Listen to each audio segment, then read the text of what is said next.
Malaikat Israil beserta tugasnya. Malaikat Israil diciptakan oleh Allah dalam keadaan yang serupa dengan malaikat Mikail, baik wajahnya, ukurannya, kekuatannya, lisannya dan sayapnya, semuanya tidak kurang dan tidak lebih. Dikatakan dia berwajah 4, satu wajah di muka, satu wajah di kepala, satu di punggung dan satu lagi di telapak kakinya. Dia mengambil nyawa para nabi dari wajah kepalanya, nyawa orang mukmin dengan wajah mukanya, nyawa orang kafir dengan wajah punggung dan nyawa seluruh jin dengan wajah tapak kakinya.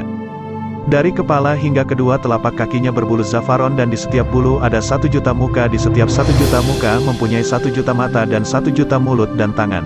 Ia memiliki 4.000 sayap dan 70.000 kaki.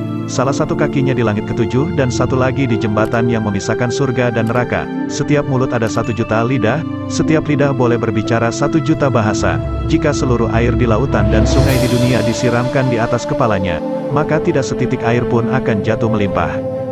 Malaikat Israil mengurus kematian, disebutkan ketika Allah mencipta al-maut atau kematian, dan menyerahkan kepada malaikat Israil. Maka berkata malaikat Israil, "Wahai Tuhanku, apakah al-maut itu?" Maka Allah menyingkap rahasia al-maut itu dan memerintah seluruh malaikat menyaksikannya. Setelah seluruh malaikat menyaksikannya al-maut itu, maka tersungkurlah semuanya dalam keadaan pingsan selama 1000 tahun. Setelah para malaikat sadar kembali, bertanyalah mereka, "Ya Tuhan kami, adakah makhluk yang lebih besar dari ini?" Kemudian Allah berfirman, "Akulah yang menciptakannya dan akulah yang lebih agung daripadanya." Seluruh makhluk akan merasakan al-maut itu. Kemudian Allah memerintahkan Israil mengambil al-maut. Allah telah menyerahkan kepadanya. Walau bagaimanapun, malaikat Israil khawatir jika tidak berdaya untuk mengambilnya, sedangkan al-maut lebih agung daripadanya. Kemudian Allah memberikannya kekuatan, sehinggalah al-maut itu menetap di tangannya. Setelah itu al-maut berkata, "Ya Tuhanku, izinkanlah aku untuk berseru di langit sekali saja." Maka, setelah diizinkan, berserulah ia dengan suara yang amat keras, "Aku ini adalah al-maut. Tugasku sebagai pemisah orang yang saling mencintai. Aku adalah al-maut. Tugasku memisahkan antara anak dan ibunya. Aku adalah al-maut. Tugasku memisahkan saudara lelaki dan wanita. Aku adalah al-maut. Tugasku menghancurkan bangunan rumah dan gedung-gedung. Aku adalah al-maut. Tugasku meramaikan kuburan. Aku adalah al-maut. Tugasku mencari dan mendatangi kamu semuanya, walaupun kamu berada dalam lapis benteng yang amat kuat, dan tiada satupun makhluk yang tidak merasakan kepedihanku." Malaikat Israil diberi kemampuan yang luar biasa oleh Allah, hingga barat dan timur dapat dijangkau dengan mudah olehnya, seperti seseorang yang sedang menghadap sebuah meja makan yang dipenuhi dengan pelbagai makanan yang siap untuk dimakan. Ia juga sanggup membolak-balikkan dunia, sebagaimana kemampuan seseorang sanggup membolak-balikkan uang. Sewaktu malaikat Israil menjalankan tugasnya mencabut nyawa makhluk-makhluk dunia, ia akan turun ke dunia bersama-sama dengan 2 kumpulan malaikat, yaitu malaikat rahmat dan malaikat azab. Sedangkan untuk mengetahui di mana seseorang akan menemui ajalnya, malaikat maut bekerja sama dengan malaikat arham.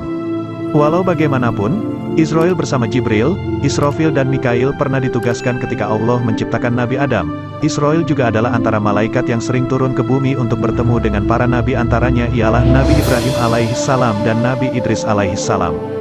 Kematian para mukmin. Sesungguhnya seorang hamba mukmin apabila hendak meninggalkan dunia menuju akhirat, turun kepadanya para malaikat dari langit yang berwajah putih seakan wajah mereka ibarat matahari. Mereka membawa kafan dan parfum dari surga. Mereka duduk di samping calon mayat sejauh mata memandang. Diriwayatkan bahwa para malaikat ini mulai mencabut nyawa dari kaki sampai ke lututnya. Kemudian diteruskan oleh para malaikat lainnya sampai ke perut. Kemudian diteruskan lagi oleh para malaikat lainnya sampai ke kerongkongan. Kemudian datanglah malaikat maut alaihissalam dan duduklah di samping kepala calon mayat seraya berkata, "Wahai jiwa yang baik, wahai jiwa yang tenang, keluarlah menuju ampunan dan ridho dari Allah." Maka keluarlah rohnya dengan lembut seperti air yang menetes dari bibir tempat air. Malaikat maut pun mengambilnya. Setelah malaikat mengambil ruh itu, maka segera dimasukkan dalam kafan yang dari surga tersebut dan diberi parfum yang dari surga itu. Lalu keluarlah dari ruh itu bau yang sangat wangi seperti bau parfum yang paling wangi di muka bumi ini. Ketika telah keluar ruhnya, maka para malaikat di antara langit dan bumi menyambut ehnya. Demikian pula semua malaikat yang di langit, dan dibukakan untuknya pintu-pintu langit. Semua penjaga pintu tersebut berdoa kepada Allah agar ruh tersebut lewat melalui pintunya. Terima kasih sudah menonton video CJ TV. Jangan lupa untuk like, komen dan subscribe terlebih dahulu. Dan apabila ada kata dan penulisan yang salah, kami mohon maaf. Wassalam.